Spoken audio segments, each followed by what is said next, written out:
Spotlighting Hawaii's leaders. We want to bring in Governor David E. Good morning, Mr. Mayor. Lieutenant Governor, good morning. Thanks so much for joining us. Mayor Derek Kawakami. Thank you so much, Senator, for being here.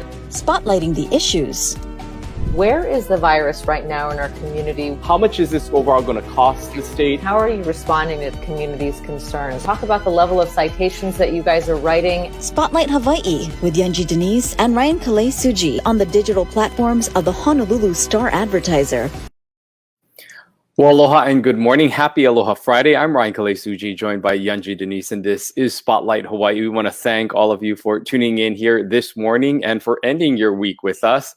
Yanji, we're continuing in this sort of trend here. We have not one, but two guests joining us here again this morning. That's right, from a very important organization, the Council for Native Hawaiian Advancement, Kuhio Lewis, who is the president and CEO, along with Mehanaokala Hind, who is the senior vice president of community programs. Thank you both for being here this morning.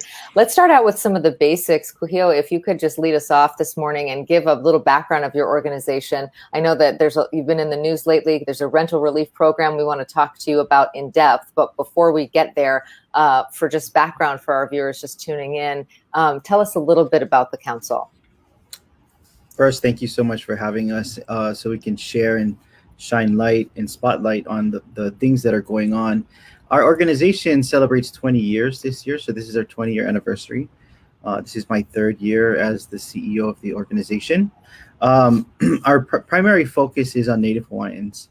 And so we provide all kinds of opportunities to engage our community to help them advance. And, you know, in the process of doing that, of course, we are helping many others. And that's evident through some of the programs that we're going to discuss today. But we provide workforce development. We provide rental assistance. We have a loan fund. We have programs that help businesses pivot. And, of course, the Pop-Up Makeke, which has been in the light lately, are some of the recent initiatives. But beyond that, we are also an intermediary. We serve over 300 organizations that come to CNHA in some way or another for support.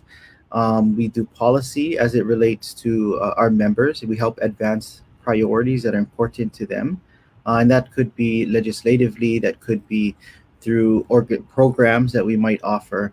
But that's a highlight of CNHA. At the end of the day, we are serving our community, our underserved communities.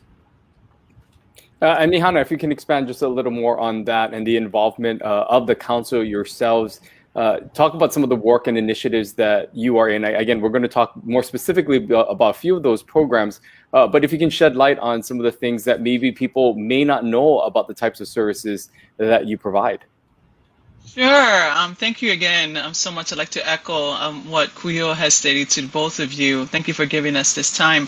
Our Hawaiian Trades Program, I'm so excited about it because last night we were able to graduate a class of 30 students on the island of Kauai in our Fire Academy. So that's like one of the types of programs that we operate here. So on the island of Kauai, we partnered up with the Friends of the Kauai Fire Department and was able to host a program over the last 12 weeks. And yesterday was graduation. So they're all primed and prepped for the fire test that is happening on that island, and with the physical, the written tests. And it was such a great sight to see, especially because during COVID times, you know, it's been hard getting programs out into our neighbor island communities, especially into our rural communities. And then right now here on Oahu, we're running a CDL licensing program. You know, these programs, the reason why we are picking certain trades fields is because those are the programs that have historically kept our families, you know, in homes, kept our kids educated, you know, and our families together. Was these types of trades jobs that have become foundational for our ohana here in Hawaii.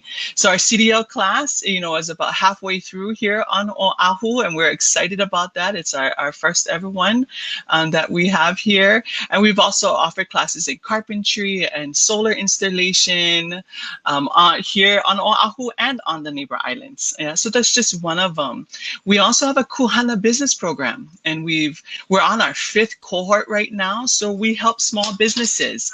We help small businesses, especially during the pandemic. pivot and be able to adapt themselves by providing a network and providing some expertise for them in the areas that each of their businesses need. All right, and we'll continue to do that program. We're excited, to continue doing that program even post COVID here. Yeah. So those are just some of the highlights of the types of programs that we're offering. I would also encourage, everyone to come and check out our website at hawaiiancouncil.org/trades. And we also have /Kuhala and our CDFI loan fund. So come and check it out.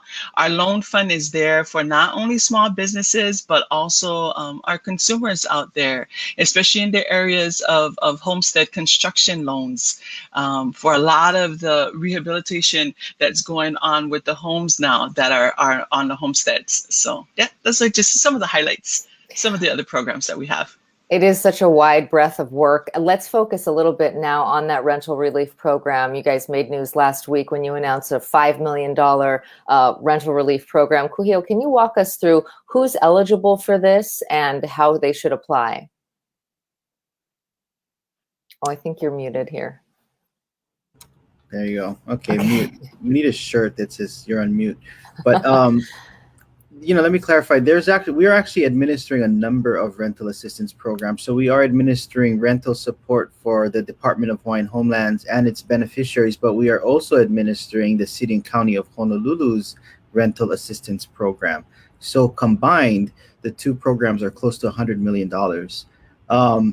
As it relates to the Department of Hawaiian Homelands, we have multiple contracts with them. The first one was for beneficiaries of the Department of Hawaiian Homeland. So those are people that were on their wait list, or 50% Hawaiians. So they've since expanded that. So now even if you're not on the wait list, you're not 50%, you're eligible for rental and utility assistance. Program's going well. We've gotten out several $1 million already through the department through that program. And you can go to hawaiiancouncil.org to learn if you qualify and see what the program requirements are. As it relates to the City and County of Honolulu's rent relief program, that's a much bigger pot. And that we are in partnership with Catholic Charities. We have both jointly administered over $40 million in approved applications, supporting over 4,500 households. So money is definitely getting out to those that need it. Our role is to ensure that those that need it are the ones that are getting it. And so we help qualify those applicants and process payment for them. I'm wondering if you can expand a little more on that vetting process about those who qualify, because I can imagine, and as we've heard from the overwhelming amount of people that have applied for these types of support and programs, how do you go through that process of determining who does in fact qualify, and how long does it take before that point of application to actually them receiving some of that financial support? So I'll clarify. So we've been doing this now for 2 years. So we have experience. The first year getting it off the ground, we worked with the city and county. It took us a lot longer because we were all learning the program and the criteria as we went. And just so we have experience now. So money is moving a lot faster. Approvals are happening a lot quicker. In order to qualify for the program, those requirements, first of all, are set by the federal government. We don't set them. So that we're following their guidance. And so you have to have a certain income, like 80% AMI is the qualifier for either of the programs. So it's for those that are living below the average median income or at 80%. And the program also requires us to prioritize those that have greater need. So if you're in a lower AMI class, we would be processing your application first. There's also another caveat that if you've been unemployed for 90 days, that you also get priority. The other things is you got to be impacted by COVID. You have to have show some impact. You also have to be renting. You can't have a mortgage. So that's another requirement of the program. And you have to have past due bills. So if you paid your bill, unfortunately, the program doesn't allow us to reimburse you for what you paid. So it's past due bills. And of course, utilities. So utilities meaning your water. So if you pay your water bill, unfortunately, the program doesn't allow us to reimburse you for what you paid. So it's past due bills. And of course, utilities. So utilities meaning your water. So if you pay your water bill, unfortunately, the program doesn't allow us to reimburse you for what you paid. So it's past due bills. And of course, utilities meaning your water. your electric, your gas. Those types of utility assistance are also qualified under this program. And to verify, in order to verify that you qualify, we're going to ask you for ID. We're checking your identity, make sure that you're an actual person, because there are a lot of people that are trying to game the system. We check lease agreements. So we're going to look if there's a legitimate lease in place. We contact the landlord. We also look at your income statements. It could be your taxes. It could be your pay stubs. So all of those things are things that our staff are looking to verify and ensure that you indeed qualify. Mehana, the governor's eviction moratorium ends in August, and this program obviously will help hundreds of families, but can you talk about the needs specific to the Native Hawaiian community with the COVID pandemic? We know that so many different communities have been affected in various ways. We all have this collective experience of going through the pandemic, but what are some of the needs that you're seeing that are unique to the Native Hawaiian community when it comes to COVID-19 and the impacts there, particularly the economic ones? And let me step back. I know you want the economic kind of impact, but just the devastation of the health impacts right now, and that compounding the economic kind of fragility, of our communities that already pre-COVID, right, we're having a tough time living here in Hawaii, right? A couple of things. I just got off a call last week with our Native Hawaiian health professionals, and to find out that Native Hawaiians have such a large percentage, over 50% of the actual cases of COVID were Native Hawaiians, throughout the pandemic. And that was kind of devastating news to hear. Now, so we multiply those impacts, right, with what has already been going on in the families, with the struggle to survive here in Hawaii. And then also match that with some census data that, even though it hasn't been completed yet, and we will soon hear about the census numbers, we are looking forward and seeing that there are probably going to be more Native Hawaiians that live outside of Hawaii than here in Hawaii. And we've seen that happen. We've seen families actively moving away from Hawaii into other areas of the continental United States, just so that their families had a chance in recovering from the pandemic. So that's the kind of crisis, our Native Hawaiian population is in at that moment. So activities like this, the work that DHHL has so graciously partnered with us on, and the work that we're doing at CNHA to be able to positively impact the well-being of our Native Hawaiian community here in Hawaii is one. It's kind of unprecedented because of the situation that we're in, but is also at a time that it's most needed, and we're getting it out there to the people. Just to elaborate a little more on what Yanji was saying, when that moratorium that the governor has set and put a hold on for evictions, as well as the support that many are getting from the federal government through unemployment, when all of that ends in a few months, there is some concern that there will be people who are going to be struggling, who are relying heavily on these types of programs and support.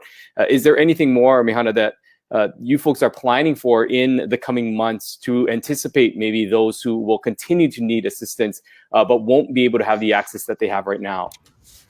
Yes, thank you for bringing that up. One of the things, and I'm going to pass it on to Kuhio in just a second, but one of the things that we're doing is that we're offering, through the funding that has come down, we're offering financial literacy, right, and HUD housing counseling to all of the recipients of this assistance, right, of the rent and utilities assistance programs. And why that becomes important is not to deal with the current crisis, but it is to help deal with the moving on afterwards, right? So that, coupled with our trades programs, which has allowed people who have been unemployed, who are looking for upskilling, themselves and their skill sets, and pivoting during this time to another career path.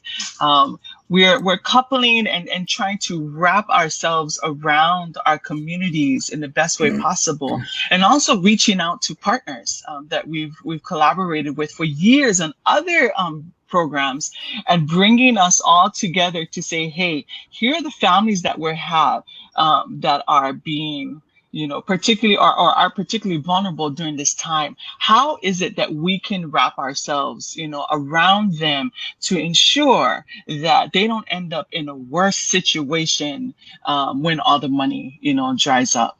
Yeah. And Kuhio? Well, I'll just add, the pandemic has been devastating for many, but it's also opened amazing opportunities for all of us to re-envision, to recalibrate, and that includes our organization. We were doing a lot of different things before the pandemic, and we pivoted and we changed our model to how can we help stabilize our community. And one of the things in the process we recognized is that it is critical. It's an important role for Hawaiians to be seen as being part of the solution. And so this is why the programs that we are currently offering are not exclusive to Native Hawaiians. We are helping everyone in the state of Hawaii. We are helping non-Hawaiians in much greater ways than we were previously. And I think that's important. I think Hawaiians need to be seen as part of the solution. I think we need to rise together as a state, as a people. And that's something that's come from the pandemic. It's been an eye-opener. It's been an opportunity. And we're going to continue to take advantage of this opportunity to move our community forward. Mehana, I want to follow up on what you had just said about the COVID, the COVID rates, and that more than half the cases have affected Native Hawaiians. I had not heard that statistic. That is truly shocking, especially given the overall percentage population of our state who is Native Hawaiian. Certainly, those numbers don't match. Can you talk a little bit about vaccine access? I know this is a little bit outside our purview, but is there being enough done to make sure that given that impact that those communities have access to healthcare and to vaccines right now? Thank you for bringing up vaccinations. CNHA, and we're proud to say that as soon as the vaccinations were made available, right, one of the things that we knew that we had to do, especially because we sit right in the middle of a Hawaiian homestead and a collective of Hawaiian homesteads out in Kapolei, was bring the vaccinations into the communities, and especially bring the vaccinations onto the west side of the island, where they were so far away from a lot of the other vaccination efforts that were going on at that time, because we do feel that it is important, right? We did take it on as a mission of ours, to help our communities not just survive through this, but thrive past it, by offering that. It's become, along with our Native Hawaiian health professionals' advice, it has become the thing that we are sharing with our Native Hawaiian communities, so that we don't fall victim to this pandemic any further. Yeah, so that we can stop it amongst our families who are, again, multi-generational, living in one household, have underlying circumstances within in their health, portfolios that, put them more at risk, so vaccinations have been a big thing, and we encourage all people of Hawaii to get vaccinated. Kuhio, one of the things that you mentioned is that you were doing things differently after the pandemic. And of course, one of the successes that has garnered a lot of attention has been the Papa Makeke and the success that it had last year. And it continues on. Of course, we're in the midst of Merry Monarch weekend. And we know that just the first Papa Makeke night was held the other night. I'm wondering if you can share more about the vision of Papa Makeke and what you are hoping to be able to continue to achieve with this new program that you guys have stood up. Papa Makeke was one of the things that came because of the pandemic. I think we all knew that there was a need for something like that to house collectively all of our businesses. It just took a pandemic to get it there a lot faster. So it is in response to the need. When the Merry Monarch Festival last year in 2020 was canceled, we knew that not only was the hula competition being canceled, so were hundreds of vendors who just prepared and spent the entire year for that moment to sell their products. And so we launched the Papa Makeke to give them a shot, to give them a chance to hopefully stabilize. And we had no idea how it was going to turn out. We started in very humble beginnings. We launched the Makeke in a closed down restaurant because we were in a closed down status. We asked the restaurant owner if we could borrow their restaurant, and they let us borrow. This is Moani's out in Kapolei. And I asked some friends to help, the Hawaiian 105 crew to help come out. And we just started putting this stuff up on Facebook Live, and then it just has grown, and we've sold to today. Yesterday we launched Pop-Up Makeke, but to date it's brought in millions of dollars and put those funds right into the pockets of these struggling businesses. Over 107,000 products the last 2 seasons, and just yesterday alone, over $100,000 was sold, and over 3,000 products. So you guys are the first to know that. I haven't even told all my staff that was the outcome of yesterday, but it's been very successful as far as its prospect. Our hope is that Pop-Up Makeke lives on. We are working on pivoting. We have partnership now with Amazon, which is huge. And as we know, they are making a footprint in our island. So we want to make sure that, they help our community to the extent that they can. But Papa Makeke is a child of the pandemic, and hopefully it lives on beyond the pandemic. Can you tell us a little bit more about that partnership with Amazon and how that works? And also, I would imagine that this is wonderful in a lot of ways, because there's a lot of people who, even without COVID, can't necessarily make it to Hilo. And if you know anything about that whole part of the Merry Monarch experience, it's crowded, and to get what you want can be pretty tough. So this could be an alternate way for folks to access, all of those vendors. Absolutely. And so, the beautiful thing is that this year we're officially partnered with Merry Monarch. So the vendors that are outside, they're selected. You can't just go set up your tent. So we've worked closely with Auntie Luana and the officials at the Merry Monarch Festival. And so those vendors outside are actually on Pop-Up Makeke, a good number of them, not all, just those that fit the criteria. And there's a bug on there that says official Merry Monarch vendor. So it's definitely opening up the market for them, and this is new. So they're growing in the process because they're used to telling their story in person, selling their product to someone that's in front of them. So this is diversifying them. This is helping them to reach a whole new audience far beyond what they were tapping into at the fair. So I really think that there's hope for them far beyond, just having presence physically at a craft fair. This is providing them knowledge, it's for growth, branding, and so much more. As it relates to Amazon, your other question about Amazon. So Amazon came to us. They don't, if you go look at Amazon, they don't have any phone numbers that you can call, right? So we couldn't reach out to them even if we wanted to, but they called us, and part of the beautiful thing about that is they recognize that if you go on Amazon and you type in Hawaii products, you get all these products that are made in all over but Hawaii. And so they recognize the need to authenticate products that represent our islands, and that is directly aligned to things that's important to us. So Amazon's presence and participation has allowed us to help these small businesses put themselves on an international platform. It's also helping to change the optic of what people are interpreting to be a Hawaii-based product. So we're actually feeding Amazon real Hawaii-based products. And Mehana, if you can maybe expand a little more on that, but more from the vendor side, I'm wondering, what does this type of service provide for those native Hawaiians or those artisans and craft makers here in Hawaii to be able to share that through this outlet? Because prior to this, a lot of them may have just been selling this out of their cars.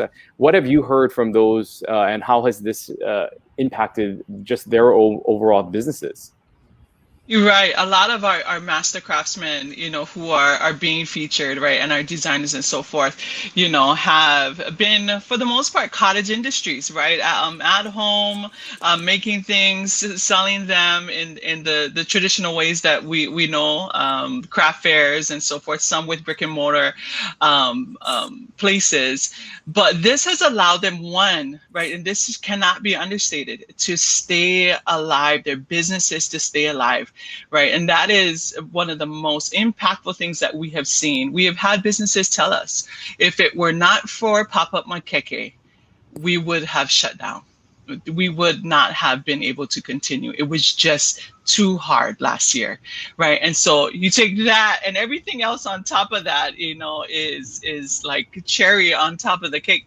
And so we have stories like that coming from the vendors. We have stories about how it is that they've been able to rethink and kind of reimagine into the future what it is that they can produce and how it is that they can offer that to the world. A lot of our vendors for the last season of Pop-Up Makeke, that was their first time that their wares went across the ocean internationally. We were shipping items to Japan and to Aotearoa and to Brazil, wherever people were ordering things.